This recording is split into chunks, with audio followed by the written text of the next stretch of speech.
Hey y'all, thanks for coming. I am a little nervous, I haven't done this before.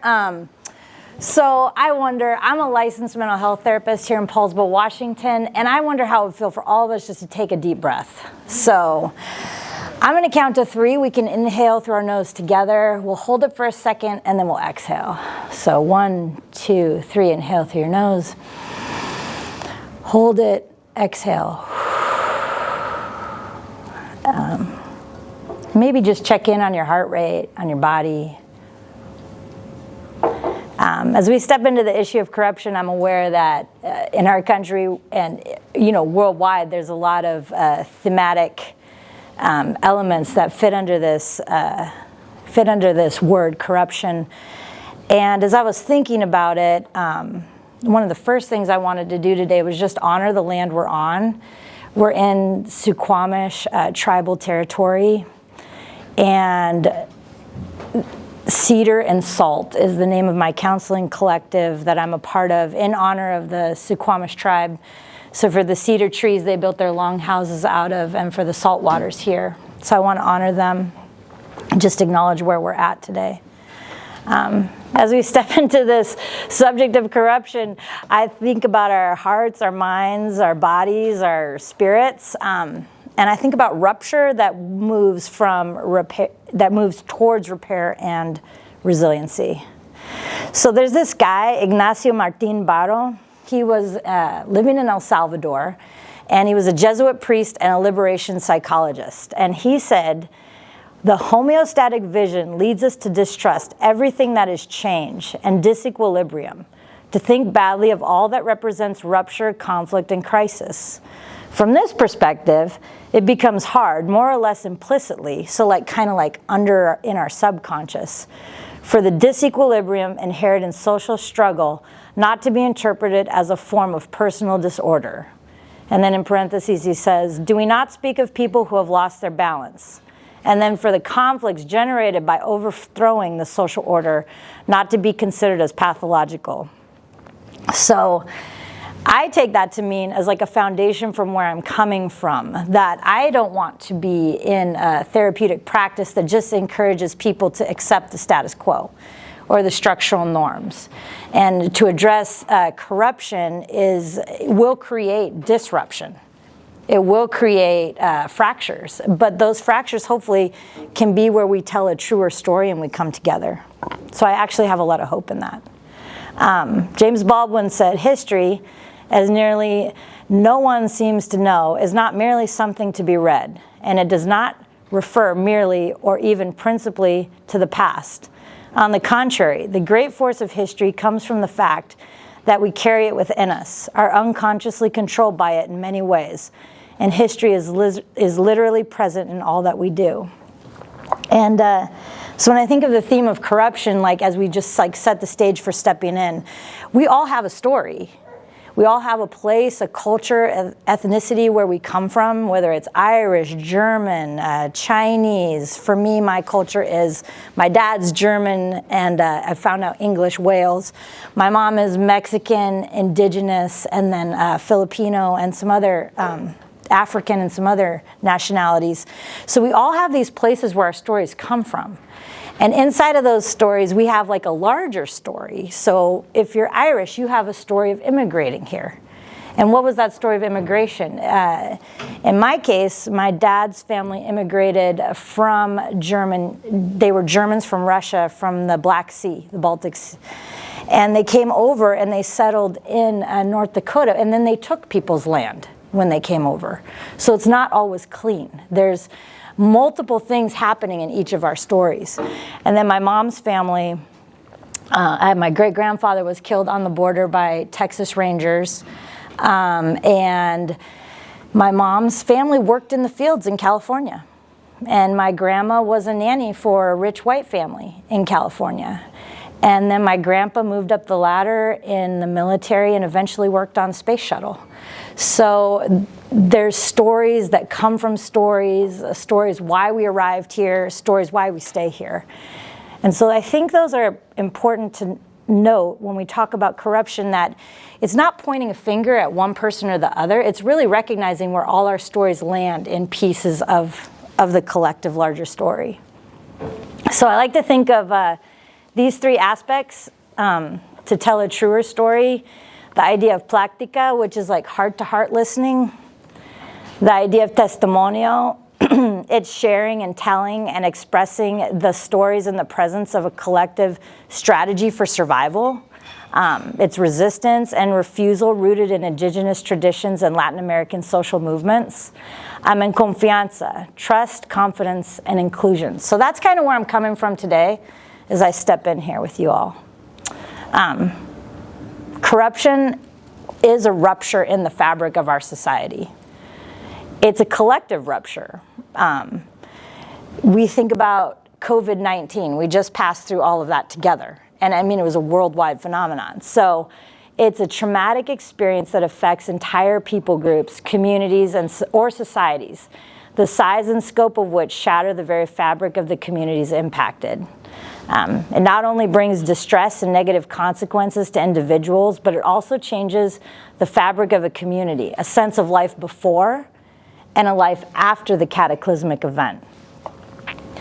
A collective narrative weaves the connection between trauma, memory, and ontological security.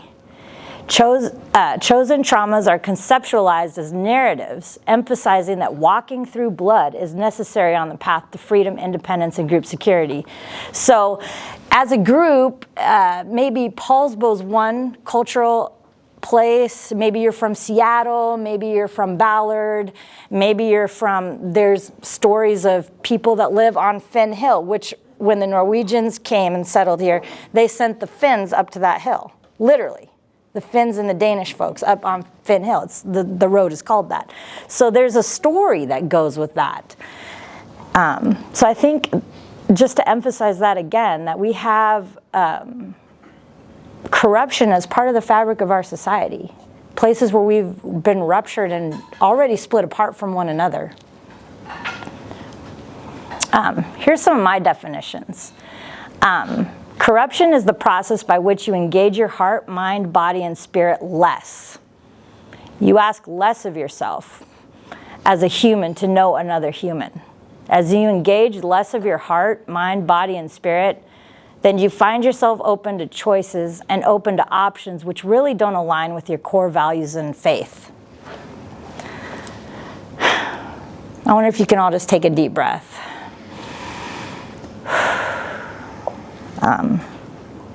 There's no requirement. These are my ideas about corruption, and so I don't presume that you may have the same. So where do you feel alignment with this statement? Where do you feel maybe dissonance or disagreement with what I've said? Where do you feel like, oh, I don't actually feel attached to that at all? Like, I think those are places you can like settle and notice. And all of those responses are to be honored. I'll read it again. What is your investment in ignorance? Corruption is the process by which you engage your heart, mind, body, and spirit less. You ask less of yourself as a human to know another human. As you engage less of your heart, mind, body, and spirit, then you find yourself open to choices and open to options which really don't align with your core values and faith, or maybe it's not faith for you even. What determines your investment in living well with integrity and authenticity? An extra engagement of disembodied systems. So how do we engage systems? I think of government. I think no matter where you land on the scale, government can seem to be really disembodied. It feels mechanical. We often forget that there's humans inside of it. An extra engagement of disembodied systems, such as government, schools, and healthcare. And when you become more engaged, you begin to corrupt or disrupt those systems that see you as less than human. The systems don't find they can survive survive their own exposed rot. So what happens when you, quote unquote, do the opposite? When you become more, allow yourself to feel more human, to allow yourself to feel more joy, more sadness, more anger. When you allow yourself to show up as who you are, and that's dangerous. Not everyone in this room can always show up. It's not safe. When you become more engaged, I think the systems often think that we're corrupting them, that we're bringing to them a level of disruption that they don't like. So I just ask you to take another deep breath. And where do you resonate with what I've said? Where do you find, I don't agree with that at all. Maybe it's part of it. Where do you find just like, hey, I don't really care? And just lean into those spaces, those feelings. I think the impact of corruption, there's a couple things. Like I like to think of there's like hurt versus harm. So heart, mind, body, and spirit, I think of this inevitable in any relationship, in any friendship. You may cause someone else painful feelings, they may cause you painful feelings, and it hurts. It hurts. And it doesn't feel good. And I think of harm as a violation of a person's dignity. For me, it's taking energy non-consensually from someone. Like you don't actually have permission to take what you took from them. And so how do individual hurts, like the first one, add to or cement structural power, like government or healthcare, or I don't know, racism in the schools, or people that have so-called disabilities, how are they seen? People with other types of bodies, and our experience and perspective of them. So I think sometimes we may be hurt by someone and it will feel like harm because we have all those stories collected in us and it hits on that nerve. And so then what do we do with that? So again, they're inevitable in any relationship. And I don't know, just take a moment to think, like, where can you remember hurting someone? Where can you remember harming someone? Where can you remember being hurt? Where can you remember being harmed?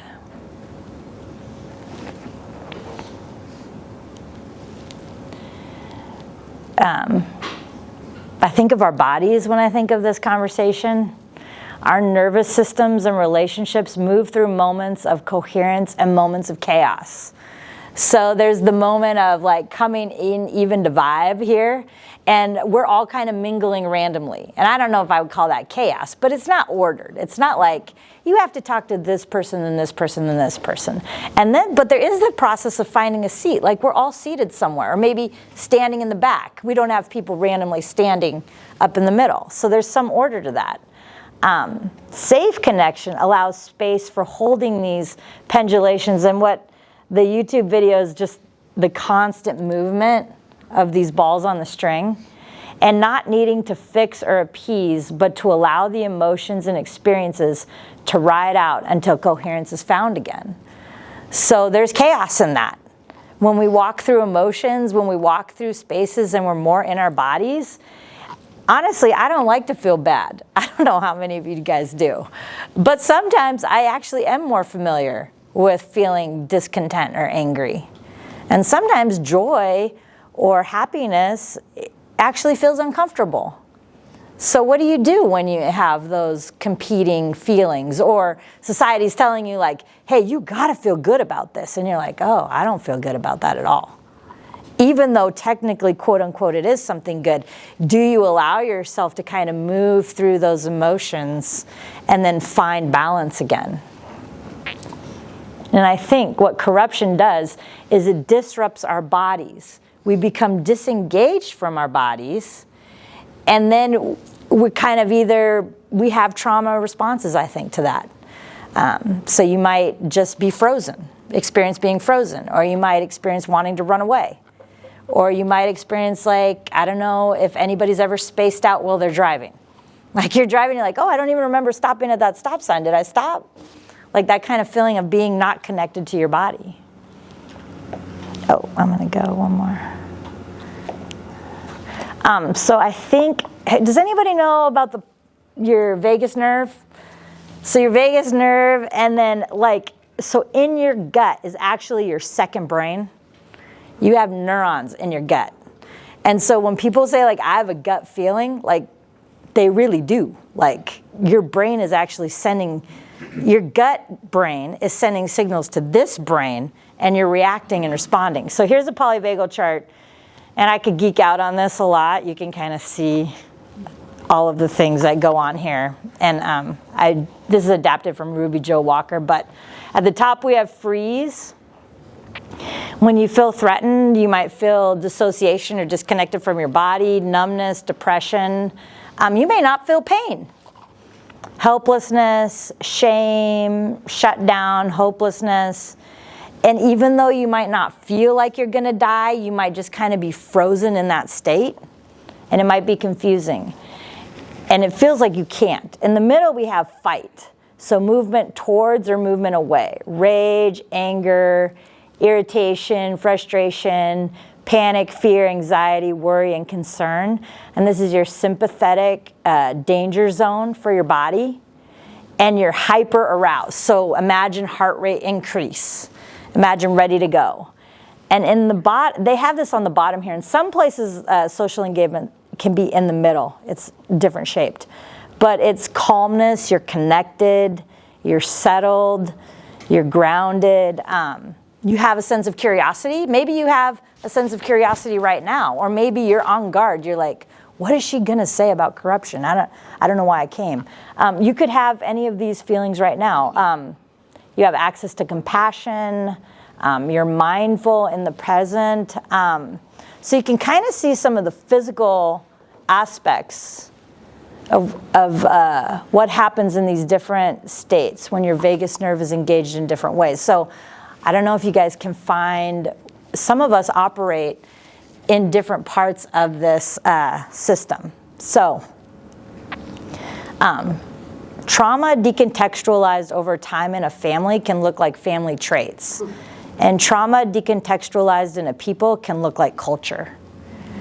So I love Resmaa Menakem and what he says about this. And so when we think about corruption, how has corruption actually been decontextualized to fit into your family or to fit into your culture or the story of maybe your business or your community? And just as we end here, I just want to ask you these 3 questions. And then we'll have Q&A and discussion afterwards. But what do you notice in your body right now? And you may be like, why are you asking me that question? This is not a therapy session. But I am a therapist, so I'm asking it. But what do you notice? Is your heart rate increased? Some people, when they check in on their heart, they can't even feel that it's beating when they're feeling in a trauma state. Is your stomach gurgling? Why is intergenerational story important? Why might that be important to what we're talking about in light of corruption? How have you maybe participated in corruption? How have you fought against corruption? How have you maybe watched corruption? And where might that play out in not only your story, but in past stories of your family? And then therefore, why does collective story matter? So as we wrap up, I just want to say thank you. And I think we're going to have Q&A, but why don't we just take a couple more breaths together? And sometimes it helps to I can't reach because I'm short, but to even put your feet on the ground kind of allows your body to align. And if you can, just put your shoulders back. Maybe move your head side to side. Were you feeling tense? Sometimes we carry stress in our shoulders. I just want to invite you to take 2 deep breaths on your own.